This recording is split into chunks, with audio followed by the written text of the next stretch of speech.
नमस्कार बच्चों, हम पढ़ रहे थे बीए पार्ट सेकंड का सेकंड पेपर, जिसमें थी औरंगजेब की आखिरी रात, जिसकी हम महत्वपूर्ण व्याख्याओं पर कर रहे थे।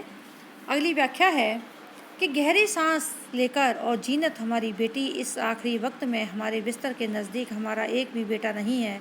ऐसे बाप को क्या कहोगी जिसने बादशाहत में खलल पड़ने के वहम से अपने कलेजे के टुकड़ों को सजा देकर हमेशा कैद खाने में रखा, अपने नज़दीक आने भी नहीं दिया। हमारे कैदी बच्चों, तुम बदकिस्मत हो और आलमगीर तुम्हारा बाप है। तुमने और कोई गुनाह नहीं किया। तुम लोगों का सिर्फ यही गुनाह है कि तुम औरंगजेब के बेटे हो। आज तुम्हारा बाप मौत के दरवाजे पर पहुंचकर तुम्हारी याद कर रहा है। मुअज़्ज़म आज़म काम बख्श। तो उपर्युक्त गद्य अवतरण में रामकुमार वर्मा जी कहते हैं कि औरंगजेब की आखिरी रात से यह अवतरित है, जिसमें औरंगजेब के व्यक्तित्व का कोमल, भावुक, पितृभाव जागने वाला पक्ष सामने आता है, जो उसकी क्रूर, आतताई, कठोर छवि से विपरीत है। कहते हैं, जीवन के अंतिम क्षणों में व्यक्ति चाहे कितने ही गुनाह क्यों ना कर ले, लेकिन उन गुनाहों की माफ़ी मांगने के लिए वह गुनाह उसको बार बार धुतकारते हैं। जीवन के अंतिम समय का एहसास कर वह आखिरी समय में अपने बेटों की याद करता है।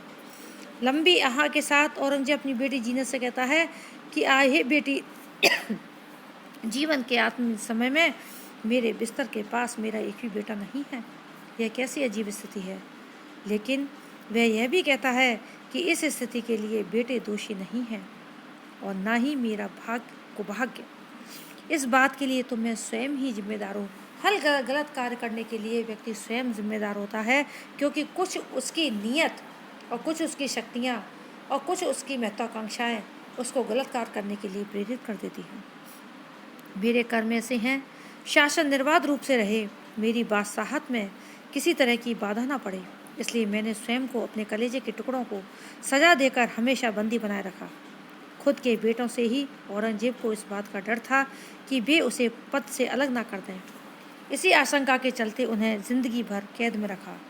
कुछ देर सोचकर मानवीयता के जागने पर पश्चाताप एवं ग्लानि भाव से औरंगजेब कहता है कि मेरे कैद किए गए बच्चों, तुम भाग्यहीन हो।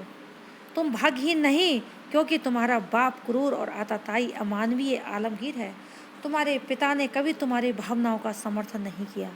तुम्हारा किसी भी तरह का कोई भी अपराध नहीं है।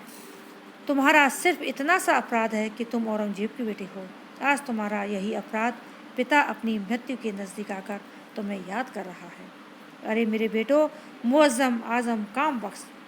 औरंगजेब पश्चाताप कर रहा है अपनी ज़िंदगी के आखिरी चरणों में।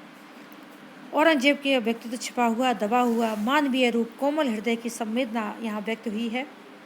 सर्वविदित है कि औरंगजेब के शासन में लोग अपने पिता को बंदी बनाए रखा। यही कारण है कि उसने स्वयं को भी यह रूप आशंका अपने बच्चों के प्रति भी जागृत होती है।